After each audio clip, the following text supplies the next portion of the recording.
Police task force has vowed to continue to target criminal gang members in the wake of planned changes to the Newman government's controversial VLAD laws. As the police commissioner threw his support behind the Premier, officers were arresting the Vice President of the Nomads.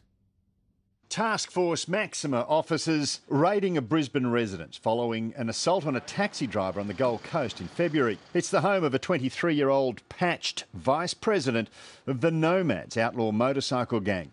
He's been charged after police allegedly found cannabis, drug utensils and a large amount of nomad clothing and patches. The video release comes a day after the state government announced plans to repeal and replace the VLAD laws. The proposals, I think, will give us even stronger legislation than what we've had in the past. This afternoon, the Premier and her Commissioner inspected Queensland's counter-terrorism police squad. The perfect backdrop after the government was accused of weakening tough anti-bikie laws. The police service will be working with us in the drafting of the laws. We need to all wait to see what the final legislation, the new legislation, will be. Civil libertarians keen to ensure their powers aren't increased under any changes. Police are like kids in a lolly shop.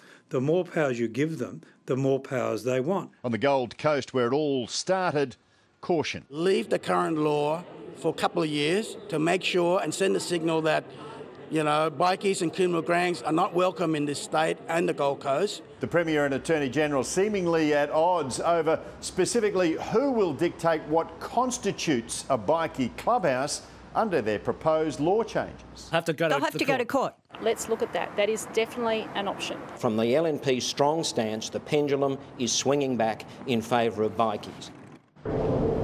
And Pat, the Premier has had some good news. She has indeed. Key crossbenchers Robbie Katter and Rob Pine have indicated they're cautiously positive about her proposed changes. Of course, without their support, it would be very difficult, if not impossible, to get any new laws through the hung parliament. This debate still has a hell of a long way to go. The laws haven't even been drafted yet, and the government's hoping to get them into the House in August. All right, thanks, Pat. Hopes are fading for two trawlermen.